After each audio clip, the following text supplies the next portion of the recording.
Purihin po ang Panginoon, isang mapagpalang umaga sa bawat isa po sa atin. Salamat po sa ating Diyos dahil sa umagang ito ay tayo po muli ay makapag-aaral ng Kanya pong mga salita. Bago po iyon, tayo po ay saglit na manalangin.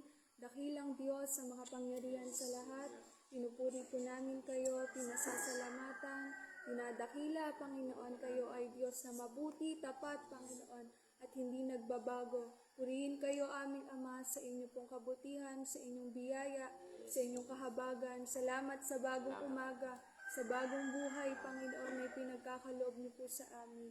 At salamat po, Panginoon, sa pribilehiyo na kami po ay makapag-aaral ng inyong mga salita. Banal na Espiritu, tulungan niyo po kami, maunawaan namin ito, mapaalalahanan ng inyong pong mga salita sa umagang ito. Purihin kayo, sambahin kayo, sa pangalan ni Jesus. Amen.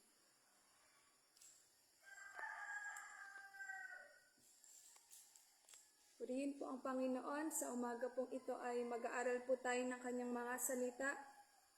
Sabi po ng kanyang mga salita sa Isaiah chapter 7 verse 14. Buksan po natin yung atin pong mga Biblia sa Isaiah chapter 7 verse 14.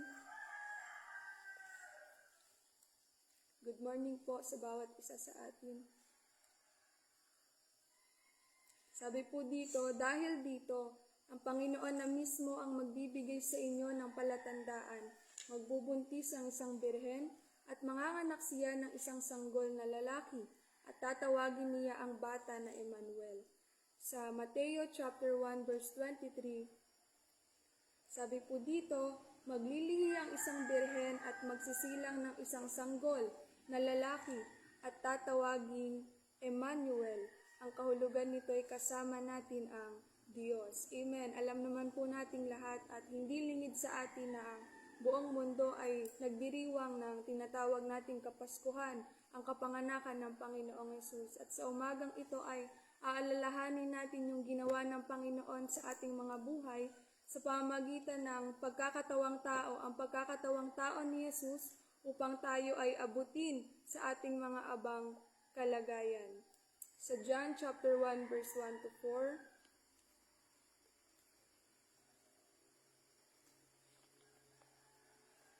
Sa John chapter 1 verse 1 to 4, nang pasimula ay naroon na ang salita. Ang salita ay kasama ng Diyos at ang salita ay Diyos. Sa pasimula ay kasama na ng Diyos ang salita. Nilikha ang lahat ng bagay sa pamagitan niya at walang anumang nalika ng hindi sa pamagitan niya. Nasa kanya ang buhay at ang buhay ay siyang ilaw ng sangkatauhan.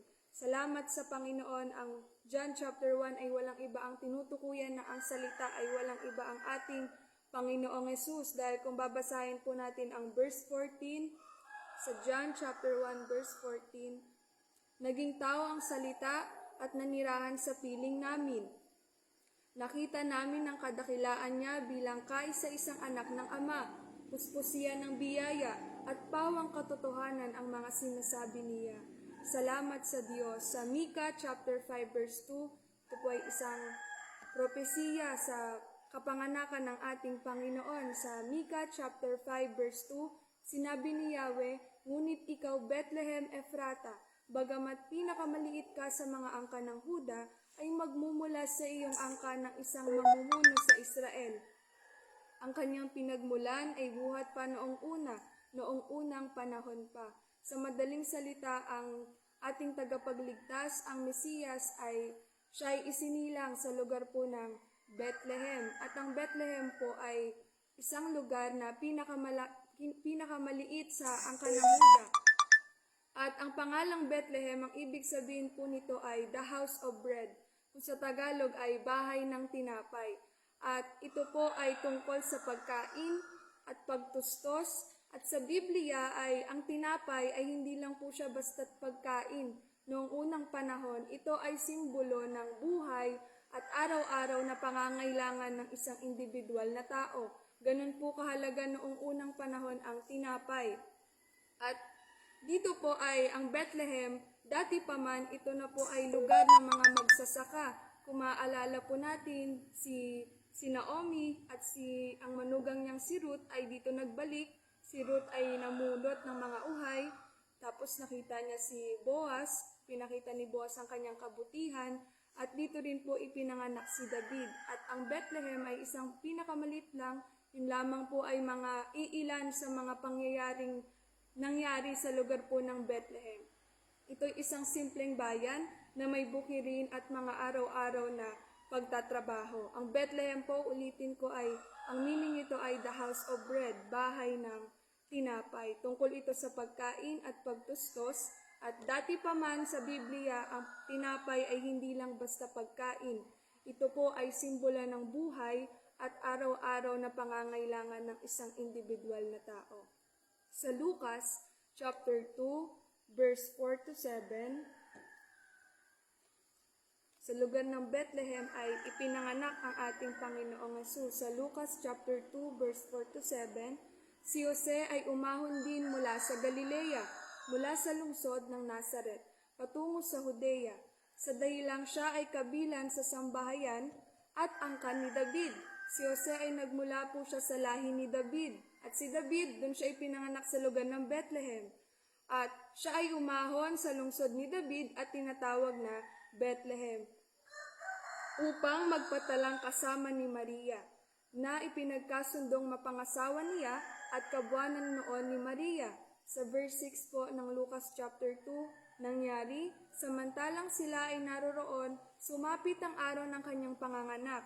Isinilang ang kanyang panganay na anak, isang lalaki, at binalot niya siya ng mahabang tela. Siya ay hiniga niya sa isang sabsaban, sapagkat wala ng lugar para sa kanila sa bahay tuluyan. Amen. Ang ating Panginoong Hesus, ang tagapagligtas, ang siyang inihula na noong unang panahon ay ipinanganak sa lugar ng Bethlehem. Kung ano yung sinabi sa Micah chapter 5 verse 2 ay napangyari. Sabi dito sa Lucas chapter 2, ipinanganak ang ating Panginoong Hesus sa pamagitan ng isang dalagang birhen kay Maria. Ipinanganak siya bilang isang tao. Ang kanyang pagkakatawang tao ay upang abutin tayo sa ating mga abang kalagayan. At dito po ay, kung papansinin po natin, isinilang sa lugar ang ating Panginoong Hesus kung saan naroon ang isa sa tinatawag na pangunahing pangangailangan nating mga tao. At ano po iyon? Di ba nga po yung Bethlehem, it means the house of bread. Ang isa sa tinatawag nating pangunahing pangangailangan ng isang tao, pangkaraniwang tao, ay ang pagkain. Ang isang Diyos ay isinilang sa lugar kung saan naroon ang isa sa mga tinatawag nating pangunahing pangangailangan ng tao, pagkain. Isinilang ang Diyos na naging tao na siyang pinakapangunahing pangangailangan natin bilang isang individual na tao. Dito po ay naisipaalala sa atin ng Panginoon na opo, mahalaga at mahalagang pahalagahan natin yung mga pagkain dahil ito ay pangunahing pangangailangan natin bilang isang tao. Ngunit nais ipaalala sa atin ng Panginoon na kung meron mang pinakamahalaga sa ating buhay bilang isang Kristiyano ay ang ating Panginoong Hesus, sapagkat hindi niya lang basta tinugunan yung pangangailangan nating pisikal, kundi tinugunan niya din higit lalo yung ating pangangailangang espiritual dahil alam naman po nating lahat na yung pagiging tao ng ating Panginoong Hesus ay upang abutin tayo sa ating mga abang kalagayan dahil kung hindi siya magiging tao ay hindi siya maipapako sa krus at hindi niya mababayaran yung ating mga kasalanan. Kaya salamat sa Panginoon dahil sa pamagitan ng ginawa ng Panginoon sa kanyang pagkakatawang tao ay naabot tayong lahat. Amen po. Kaya salamat sa ating Diyos. Sa John chapter 6 verse 35 to 40, John 6:35 to 40, ang ating Panginoong Hesus, siya ang pinakapangunahing pangangailangan natin bilang isang tao. Siya lamang ang ating tanging kailangan. Sa John chapter 6 verse 35 to 40, sinabi ni Jesus, "Ako ang tinapay na nagbibigay buhay. Ang lumalapit sa akin ay hindi na nagugutom kailanman." Amen. Siya ang tinapay na nagbibigay buhay. At ang sumasampalataya sa akin ay hindi na mauuhaw kailanman. Ngunit sinasabi ko na sa inyo nakita na ninyo ako, ngunit hindi pa rin kayo sumasampalataya sa akin. Lalapit sa akin ang lahat ng ibinigay sa akin ng Ama, at hindi ko itataboy kailanman ang sino mang lumalapit sa akin. Ako'y bumaba mula sa langit, hindi upang gawin ang sarili kong kalooban, kundi ang kalooban niya na nagsugo sa akin. Amen. Salamat sa Panginoon. Sa verse 39, ituloy po natin, at ito ang kanyang kalooban. Ang huwag kong hayaang mapahamak ang kahit sino man sa mga ibinigay niya sa akin, tayo po iyon, kundi ang buhayin ko siyang muli sa uling araw, sapagkat ito ang kalooban ng aking Ama.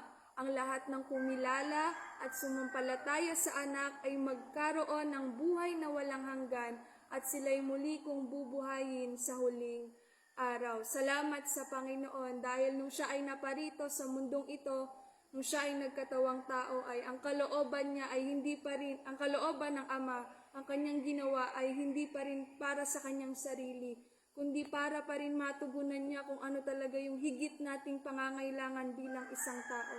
Dahil tayo isang makasalanan, kahit anumang gawin nating mabuti, anumang mga bagay na gagawin natin ay hindi makapagliligtas sa atin. Ngunit salamat sa ating Diyos dahil siya yung gumawa ng paraan. Siya yung tumugon ng pangangailangan nating espiritual, yung ating kaligtasan.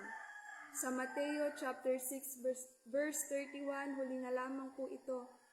John chapter 6 verse 31, kaya huwag kayong mag-alala kung anong inyong kakainin, iinumin o susuotin. Ang mga bagay na ito ang pinapahalagaan ng mga taong hindi kumikilala sa Diyos, ngunit alam ng inyong Amang nasa langit na kailangan ninyo ang mga bagay na ito. Kaya unahin ninyo ang mapabilang sa kaharian ng Diyos at ang pagsunod sa kanyang kalooban, at ibibigay niya ang lahat ng pangangailangan ninyo. Amen. Salamat sa Panginoon. Ipinapaalala sa atin ng ating Diyos na huwag tayong mag-alala sa kung ano yung pangunahing pangangailangan natin bilang isang tao. Dahil ito ay pinapahalagahan, sabi ng kanyang mga salita, ng mga taong hindi kumikilala sa Diyos. Sa madaling salita po ay, ang mga taong kumikilala sa Panginoon ay nagpapahalaga sa kung ano yung pinakapangunahing pangangailangan natin bilang isang tao. At yun po ay walang iba kundi ang ating Panginoong Yesus. Dahil sa John chapter 6, John 14:6, sabi po doon, si Jesus ang daan, ang katotohanan, at ang buhay. Kaya salamat sa Panginoon dahil kung meron man tayong higit na pangangailangan bilang isang tao ay itinugon na, ibinigay na sa atin ng Panginoon. Walang iba kundi yung kanyang sarili, yung kaligtasan dahil tayo ay makasalanan. At sabi po doon sa Filipos chapter 2 verse 6-7, kahit taglay niya ang kalikasan ng Diyos, hindi niya ipinagpilitang manatiling kapantay ng Diyos. Sa halip, kusa niyang ibinaba ang kanyang sarili. Sabi po doon, napakaganda, sa halip, kusa niyang ibinaba ang kanyang sarili para sa atin. Ipinanganak siya bilang tao, at nang siya'y maging tao, nagpakumbaba siya at namuhay ng isang alipin. Nagpakumbaba siya at naging masunurin hanggang kamatayan, maging ito man ay kamatayan sa krus. Salamat sa Panginoon dahil hindi niya ipinagkait sa atin yung pangangailangan nating espiritual. Ito'y kanyang kusa. Sabi doon, kusa niyang ibinaba ang kanyang sarili. Ito ay inilaan niya sa atin ng walang bayad. Ito ay inilaan niya sa atin ng wala tayong ginagawang anumang effort. Kaya salamat sa Panginoon, nais ipaalala sa atin ng ating Diyos na sa ating buhay, katulad na lamang ng pinag-aralan po natin kanina, Bethlehem means the house of bread. Isinilang sa lugar ang Panginoong Yesus kung saan naroon ang isa sa tinatawag nating pangunahing pangangailangan ng tao, pagkain. Dahil noong unang panahon, ang tinapay ay hindi lang basta pagkain. Ito ay patungkol din sa pang-araw-araw na pangkabuhayan ng isang individual na tao. Pagtustos sa kanilang pang-araw-araw na pamumuhay. Ngunit ipinapakita ng Panginoon, hindi mahalaga kung ano yung lugar, hindi mahalaga kung saan siya isinilang, kundi mahalaga kung sino siya na isinilang sa lugar ng Bethlehem. Siya ay isang pinakapangunahing pangangailangan natin bilang isang tao dahil nasa kanya natin matatagpuan ang kaligtasan ng ating mga kaluluwa at ng ating mga buhay. Bethlehem means the house of bread, the birthplace of the bread of life. Ang Panginoong Hesus, siya ang tinapay ng buhay. Kaya salamat sa Panginoon, purihin ng Diyos, wala tayong dapat ipag-alala dahil ang Panginoong Hesus ay tumutugon ng ating higit na pangangailangan sa ating mga buhay. Salamat sa Panginoon. Tayo po ay manalangin. Dakilang Diyos sa makapangyarihan sa lahat, purihin po kayo, sambahin po kayo, Panginoon. Maraming salamat po dahil kayo ang aming higit na kailangan, dakilang Diyos. Salamat po sa inyo, Panginoong Hesus. Salamat sa inyong pagkakatawang tao na siyang umabot sa aming abang kalagayan, tumugon sa aming pangangailangang espiritual, umabot sa aming mga kasalanan. Maraming salamat po sa inyo, aming Ama.